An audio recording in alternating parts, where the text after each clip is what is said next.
Nah, faktor-faktor yang perlu diperhatikan di tanaman jagung itu tentunya adalah satu pemilihan varietas. Sistem seperti Pak Masrul yang seperti apa? Bisa diceritakan? Pak Kumis, yoi, bisa dimulai? Oke.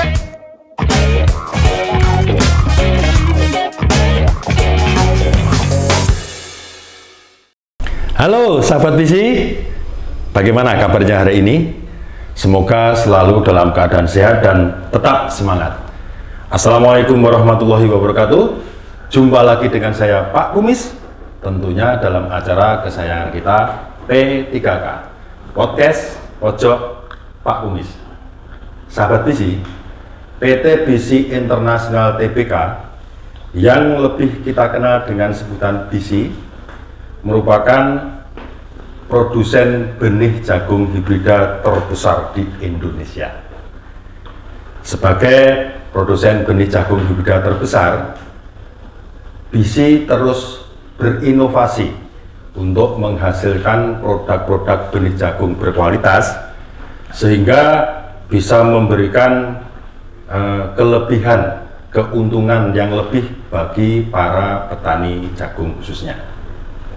Nah, di tahun ini Bisi pun kembali merilis produk-produk benih jagung super hibrida baru. Ada 3 varietas baru yang dirilis, yaitu Bisi 234 Maskot, Bisi 235 Maco, dan Bisi 236 Primadona. Seperti apa kelebihan ketiga varietas unggulan tersebut? Untuk itu telah hadir bersama kita pada kesempatan kali ini para narasumber yang merupakan juga tokoh-tokoh dalam dunia perjagungan tentunya. Di sebelah kiri saya ada Bapak Masrul. Beliau merupakan tokoh tani kunci, petani andalan, petani yang sudah pengalaman dalam menanam atau budidaya jagung yang berasal dari Desa Kepuh, Kecamatan Limpung, Kabupaten Batang, Jawa Tengah. Agar lebih gayeng lagi obrolan kita, hadir juga bersama kita di depan saya Bapak Wahyu Lasdarwanto yang lebih akrab dipanggil Pak Lasdar. Beliau ini merupakan tokoh senior juga yang merupakan trainer field crop dari PT Bisi Internasional Tbk. Langsung kita sapa yuk. Pak Masrul, pripun kabare? Gimana kabarnya Pak? Alhamdulillah sehat. Sehat gak? Sehat dan semangat. Nah, yang penting itu sehat dan Semangat. Jadi saya alhamdulillah Pak Masrul, saya ini senang sekali kalau ketemu Pak Masrul ini. Karena apa? Kalau berbicara masalah jagung, ini tentunya pakarnya yang berada di Batang ini. Nah, kesempatan kali ini Pak, kembali saya bersilaturahim, sengaja Pak datang jauh-jauh hanya untuk bisa kita ngobrol Pak. Ya, kita istilahnya apa ya Pak, berdiskusi lah. Ya. Nah, tapi kita nggak sendirian Pak, tidak berdua saja. Hadir juga ada Pak Lasdar. Nah, kita panggil aja Pak Lasdar. Beliau ini merupakan tokohnya dari PT Bisi ini Pak. Ini kalau ibarat kita kuliah Pak Masrul, beliau ini adalah dosen. Nah, dosennya jagung dan padi ini. Kebetulan beliau ini juga sudah pengalaman di Bisi sudah sekian puluh tahun yang terjun ke dunia perjagungan. Gimana kabarnya Pak Lasdar? Pagi Pak Kumis, Pagi. Pak Masrul, pagi. Pagi. Ya, sehat semua ya. Alhamdulillah Pak Lasdar. Alhamdulillah, ya, kabarnya baik semua. Kita juga terima kasih loh atas kehadiran Pak Lasdar ini. Jarang Sama-sama. bisa ngobrol dengan beliau ini. Waktunya susah. Nyari waktu yang pas itu Ini susah sekali. terima kasih Pak Kumis atas kesempatannya untuk bergabung. Baik, iya, di iya. lahannya Pak Masrul ini. Ya, kita nanti ada Pak. Kita ini ngobrol-ngobrol informasi khususnya jagung Pak Lasdar, Pak Masrul. Tapi ada informasi yang jagung yang baru kan. Oh, okay. Sahabat Bisi dimanapun berada belum banyak yang tahu bahwa PT BISI yang merupakan produsen terbesar loh Pak, ini jagung hibridanya terbesar di Indonesia loh Pak, ini kita patut bangga ya, karena ini mempunyai perusahaan yang memang besar. Ini kan seperti kita tahu ada varietas rilis yang baru, ya kan Pak, selain yang sudah terkenal ya, seperti BISI 18, BISI 99, BISI 2 dan lain sebagainya. Nah, informasi khusus ini, tapi sebelum menuju ke situ Pak Lasdar, kita mau tanya ke tokoh ini dulu kita. Ilmunya kita ambil sebanyak-banyaknya ya Pak Lasdar ya. Yang praktek ini Pak Mas. Ya, karena ini bukti. Nah, kalau kita hanya ngomong teori, ngobrol, ini bagus, ini tidak, tanpa dibuktikan, dan yang membuktikan petani sendiri kan tidak valid Pak, tidak ada. Bicara secara umum ini Pak Masrul ya, Pak Masrul ini kan setahu saya itu juga tokoh panutan Pak Lasdar. Beliau ini walaupun bukan pamong, bukan punya jabatan tertentu, itu pamong dinas saja berguna kepada beliau loh Pak Lasdar, masalah jagung. Nah, berarti kan sebagai panutan. Nah, makanya salah satu kemarin teman-teman kita marketing itu melakukan uji coba atau dempot itu di lahan beliau. Jadi istilahnya Pak Masrul ini bisa dikatakan kayak farmernya. Nah, betul, tokoh kuncinya di Kepus ini Pak Ajis ya. Betul. Umumnya sebatang Pak. Nah, Pak Lurah saja ya Pak, ikut nanam apa Pak Masrul? Ini, nah, ikut. Nah, bicara kembali lagi. Mohon maaf Pak Lasdar ya, saya ke Pak Masrul dulu. Nanti kami juga pengen ilmunya Pak Lasdar dibagi bersama-sama ya. Kita ketemu pada kesempatan ini, yang tentunya obrolan kita yang bermanfaat ini bisa istilahnya dicontoh oleh petani-petani jagung sahabat BISI yang tersebar di seluruh Indonesia, bahkan mungkin di luar negeri melihat tayangan kita di podcast kesayangan kita. Semoga ya bisa menambah wawasan ya Pak ya. Semoga secara umum, pengalaman ini ya kan Pak Masrul sendiri itu memang dari dulu itu sampai sekarang apa memang terjun langsung ke petani atau punya apa ya Pak, istilahnya punya sampingan pekerjaan atau gimana Pak? 78 itu saya belum petani itu, belum ke jagung rasanya? Belum ke jagung. Pada waktu 1980 saya sudah jadi petani. Sejak saat itu? 1980. Belum nikah dong? Belum. Masih jangan? Sudah mau bertani? Sudah bertani. Menggali pertanian itu tahun 80 itu ya? Tahun 80. Ini bertaninya itu hanya di tanaman pangan seperti padi atau jagung, atau pernah pengalaman bertani yang lain seperti hortikultura misalkan atau? Tidak pernah. Tidak pernah ya? Tidak pernah. Hanya terjun pertama itu ya saya ke padi. Pertamanya? Pertama. Sejak tahun 2005 saya pindah ke jagung. Oh, baru menekuni jagung itu konsentrasinya di 2005. Berarti antara jeda waktu tahun 1980 sampai 2005 ini beliau baru fokus di padi saja. Gitu ya berarti Pak Lasdar ya? Betul. Berarti memang ada ketertarikan, ada informasi, ternyata jagung juga menghasilkan, mungkin begitu ya Pak Lasdar ya? Mungkin ada alasan dari beliaunya. Betul Pak Lasdar. Kenapa dari padi beralih ke jagung kan ada alasannya Mas. Kenapa Pak? Nah, ini itu kan itu ya, untuk menghemat tenaga kerjanya juga lebih ringan. Nah, dibandingkan padi. Perawatannya lebih mudah. Lebih mudah. Dan hasilnya ya secara hasil itu kan relatif dari harga juga.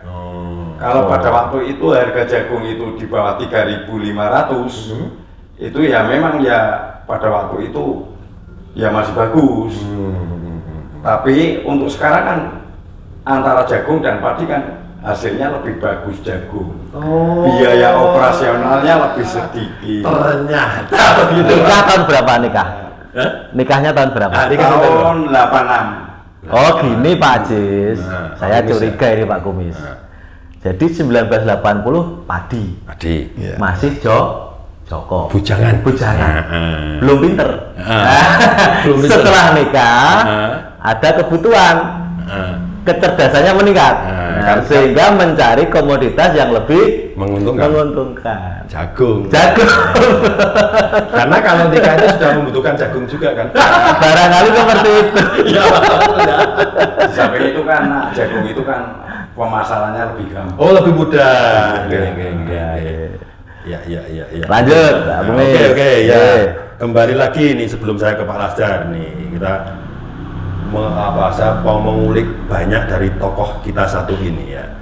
Secara umum, Pak, perjagungan secara umum. Nah, ini alasannya tadi memang ke jagung itu karena memang ya lebih mudah perawatan, biaya lebih irit, hasilnya pun nggak kalah dengan padi tentunya kan. Nah, kalau Pak Masrul sendiri ini kan punya lahan padi, punya lahan jagung. Ya. Itu luasan yang untuk jagung saja itu berapa Pak? Yang khusus untuk jagung? 20.500 meter persegi, 2,5 hektar untuk jagung. 25.000 meter persegi. Berarti 2,5 hektar. 2,5 hektar. 2,5 hektar. Untuk padinya hanya 5.000 meter persegi. Oh, masih ada padi. Ya, berarti sampai sekarang ini yang saya penasaran. Berarti setelah tergiur 2005 itu ke jagung, masih menekuni padi juga? Masih cuma sedikit. Porsi padinya cuma 25%. 20% dari kebutuhan seluasan lahan gitu Pak Lasdar, karena itu pun untuk konsumsi sendiri gitu ya Pak. Biar dapurnya tidak terus selalu ngebul. Biar kegiling, apa itu yang buat masak tidak guling ya Pak? Iya. Sayang istri. Soalnya kan gini Pak ya, kalau misalnya tanamnya jagung semua, itu istilahnya saya untuk bekal ke sawah itu kalau nempur kan lebih banyak. Beli beras, beli beras. Oke. Masuk akal juga. Masuk akal. Jadi petani canggih ya Pak. Canggih. Perhitungannya sudah satu hambaran ini yang untuk nasi, ini yang untuk jagung, yang untuk ini mendapatkan nyekolah ke anaknya dan sebagainya. Sudah canggih Pak. Iya. Makanya nggak salah Pak. Iya. Teman-teman tim marketing dari PT BISI itu mendemplotkan atau uji coba itu di tempatnya beli itu nggak salah juga. Pak Tasno ya seperti teman kita tim marketing yang berada di Kabupaten Batang ini kan sudah punya tokoh-tokoh seperti Pak Masrul ini. Ya kembali lagi secara umum Pak, biasanya Pak ini secara umum itu kan beda wilayah itu musim tanam kan beda-beda Pak. Ya. Ada yang dua kali ya, bahkan ada yang sekali Pak Lasdar, bahkan ada yang 3 kali. Kalau di Limpung dan Batang secara umum itu kebanyakan petani itu berapa kali dalam setahun Pak nanam jagung? Kalau nanam jagung untuk Limpung itu ya, kalau sistemnya bukan seperti saya itu hanya 2 kali. Bentar, saya potong dulu. Sistem seperti Pak Masrul yang seperti apa? Bisa diceritakan? Kalau saya kan sistemnya legowo. Jadi legowo itu kan gini Pak ya. Tidak konvensional Pak Lasdar berarti? Maksudnya kan begitu jagung panen langsung dipagas, itu batangnya dipagas, ditaruh di tengahnya. Lah untuk legowonya kan 30 kali 30 ini, terus yang kesininya kan 70. Nah, nanti untuk batangnya itu ditaruh di sini di tengah-tengah. Lah yang ditanam yang di sini. Yang tengahnya legowonya dipindah. Memanfaatkan lahan sebelahnya. Di samping yang tanaman lama. Sehingga bisa ngejar waktu. Jadi mempercepat rotasi tanaman yang tadinya legowo dijadikan titik tanam. Titik tanam, ya 2 baris. Bolak-balik canggih. Iya betul. Manfaat juga. Dan itu juga hasilnya lebih banyak, lebih bagus. Berarti berapa kali kalau Pak Masrul dan umumnya di sini? Ya kalau ada airnya itu, kalau yang irigasian ya 3 kali, 3 kali panen. Kalau yang di lahan Pak Masrul itu termasuk itu irigasi, setengah irigasi atau tak ada hujan? Irigasi semua. Irigasi semua ya. Irigasi semua. Berarti secara ketersediaan air tidak menunggu musim ya Pak ya? Iya, ada ya. Musim aja, asal ada tanah kosong ya langsung saya tanam. Berarti bisa dikatakan Pak Masrul ini ya sepanjang musim ya. Iya, jagung. sepanjang musim jagung Pak Lasdar. Taruhlah gini Pak Lasdar, Pak Masrul ya. Satu musim tanam itu mulai dari tanam sampai panen, sampai pasca panen anggaplah 4 bulan. Ya. Iya. Nah, berarti setahun dibagi 4 bulan berarti 3 kali. Iya, ya. Kan kalau 4 bulan kan 120. Betul. Ya. Padahal jagung itu kan dipangkas kan 105 aja sudah dipangkas. Sudah bisa panen ya. Sebelum dipanen pun bisa ditanam di sebelahnya, lahan sebelahnya. Jadi sini belum tumbuh, langsung ditanami, terus ini jagung dipanen. Berarti bisa sekalian tenaganya Pak. Apa tidak dipidak-pidak orangnya yang panen jagung? Kan nggak apa-apa. Kalau Kan belum tumbuh. kan belum tumbuh. Kan belum tumbuh. Iya. Ya kan Pak. Anggap saja kalau terinjak lubangnya, Nggak injak apa-apa, tutupnya. aman. Ini saya jadi tertarik nih. Jadi menarik nih Pak Kumis. Iya, gimana Pak Lasdar? Pak Masrul ini kan sepanjang musim. Maka nanti ketika pemilihan varietas itu harus cermat loh. Nah, ini Itu nanti bisa Betul. Nah, mungkin bisa dibahas di sini nih Pak. ini sebelum itu Pak, memang saya sudah berpikiran ke situ karena sistemnya kan beda, bukan konvensional kan, Iya. Mas Lasdar, kan? Beda dengan yang umum. Ya. Konvensional panen, baru tanam lagi, panen, baru pasca panen itu pun apa dibabat dulu dan lain sebagainya, ya kan Pak? Secara keseluruhan itu gini Pak Kumis sama Pak Masrul.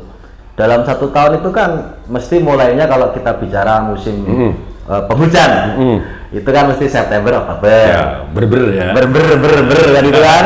Habis itu biasanya apa Mas Sis? Ya. Pak Kumis? Januari, Februari. Apitan. Apitan atau peralihan. Dengan berdoa semoga masih ada hujan yang Hujannya. cukup. Ya. Setelah itu kemarau satu. Ya.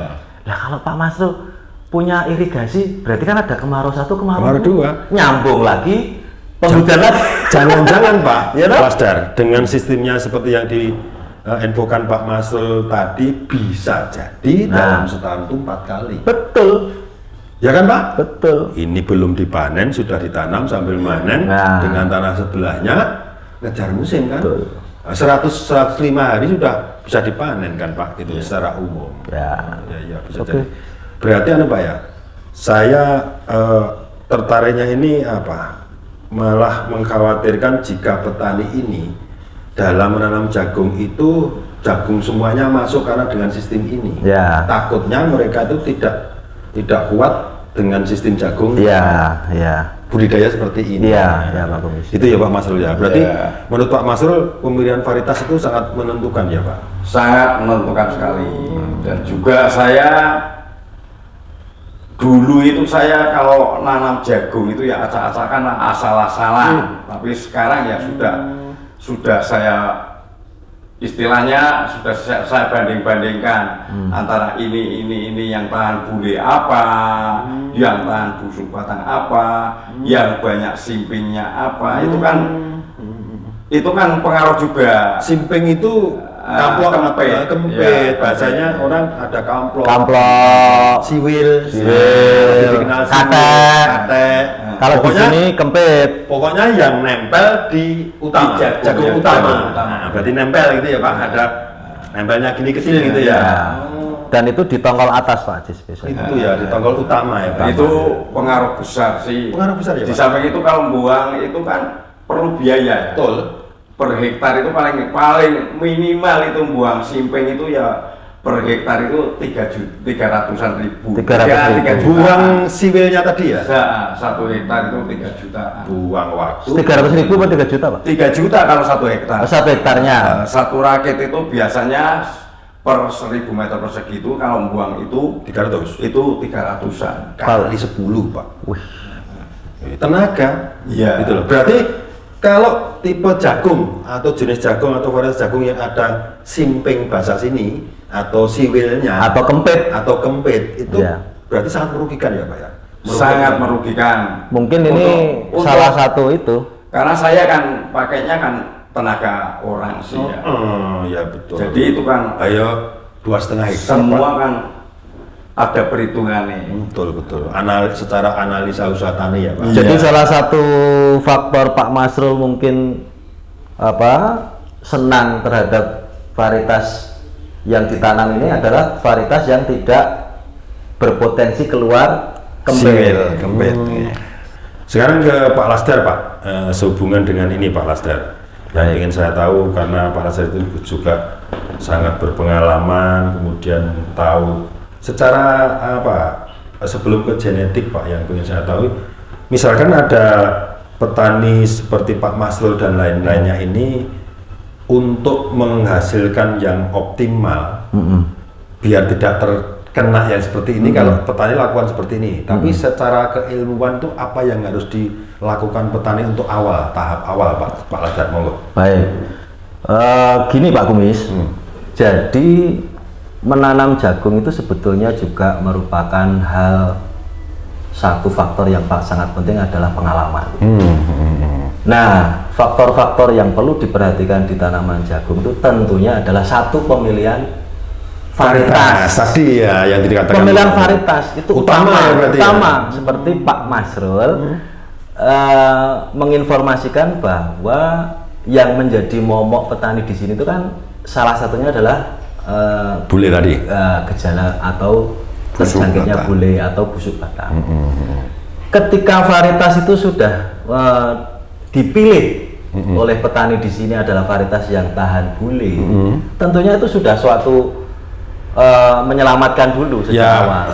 Agak aman, nyaman gitu ya. Nah, secara khawatiran berkurang. Oh, ini sudah tahan bule. Jaminan dari mana? Dari pertanian, ya. Kan seperti itu. Nah, salah satu faktornya itu pemilihan varietas. Yang nomor 2 itu adalah menjaga lahan, Pak Cis. Oh, berarti untuk menjaga lahan dulu ya, Pak, ya? Lahannya dulu supaya lahannya Pak Masrul ini selalu steril dari patogen. Betul. Patogen atau yang berjangkit di jamur. Bule itu kan cendawan atau jamur ya. Peronosklerospora itu ada medis, ada sorgi, ada Filipin. Itu kan yang sorgi itu Pak Ajis itu bisa bertahan.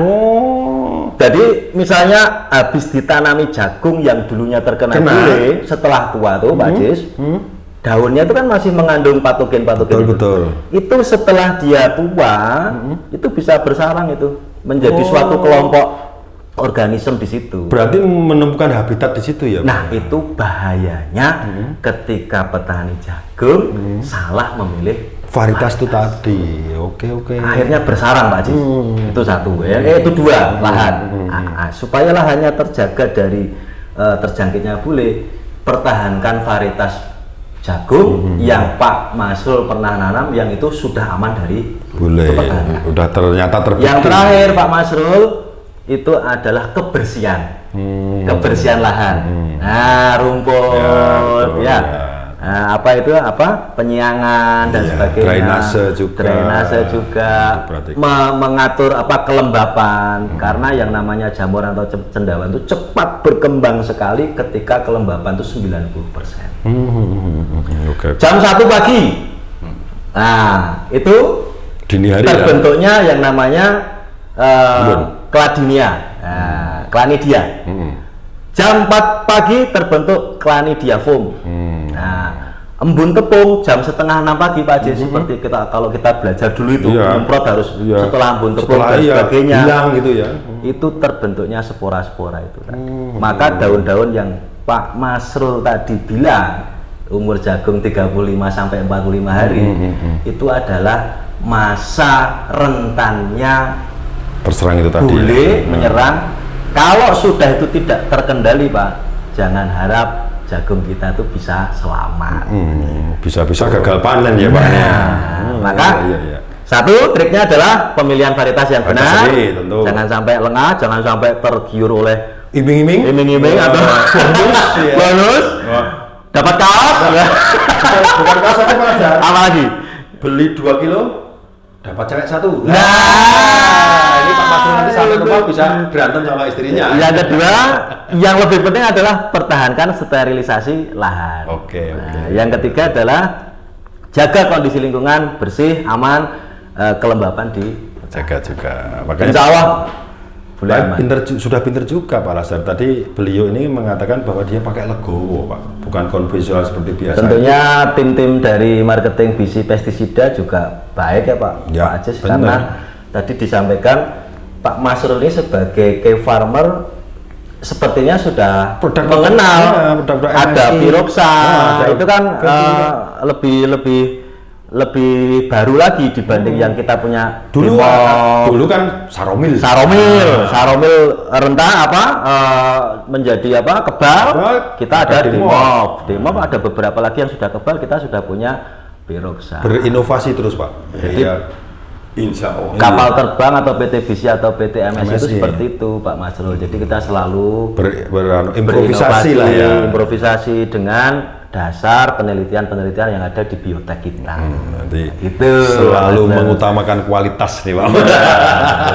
Mungkin seperti itu Pak Kumis. Iya, terima kasih Pak Lazar. Ya, gitu, oke. Terima kasih dari atas informasinya ini. Barangkali kita ya Pak ya, Iya. yang belum tahu dengan informasi Pak Lazar tadi menjadikan tambah pengalaman bagi kita ya Pak. Tentunya juga bagi sahabat-sahabat bisi dimanapun berada, petani jagung khususnya ada ilmu baru. Jadi pemilihan varietas utama, tapi juga perlu ke samping itu ada yang perlu diperhatikan ya Pak. Nah, ini sekarang kita Pak merujuk ke varietas yang tadi saya bilang di awal bahwa PT Bisi ini merupakan produsen jagung hibrida terbesar Pak. Ini kan selalu berinovasi. Nah, ini kan di tahun ini sudah merilis lagi varietas jagung hibrida baru, ada 3 Pak. Ya, Bisi 234 maskot, betul ya Pak? Maskot. Jadi kalau salah mohon dibenarkan Pak. 234 yang lebih tahu. maskot, Betul ya. maskot. 23 Bisi 235 Maco dan Bisi 236 Primadona. Dan menurut informasi dari teman-teman petugas lapangan kami, Pak Masrul ini sudah Mencoba membuktikan dan menanam ketiga-tiganya ya Pak. Tiga-tiganya ya Pak ya?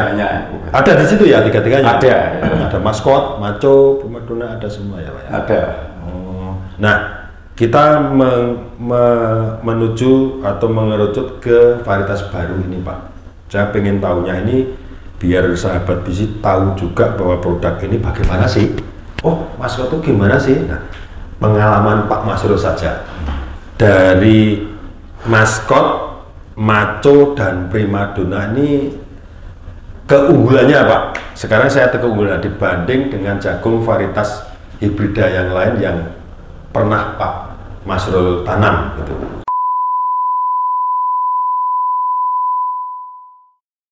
Sekarang kalau maskot Pak, yang Bisi 234. Kalau maskot, Kelebihannya apa Sam? Menurut pengalaman jenengan? Gimana, kalau Pak? dulu yang sudah panen itu saya maco dulu Pak ya. Oh, yang Bisi 235 ya? Iya, berarti yang ya. maco kan sudah panen, sudah Sudah panen, oke. Itu ya tahan terhadap bule. Menjaring ketertarikannya penebang itu primadona. Tapi ingat, ini bukan bohong-bohongan. Gedenya si primadona ini gede yang istilah Jawanya mentes Ya, Pak Kumis. Gede berisi. Gede berisi, ditimbang juga sumbut.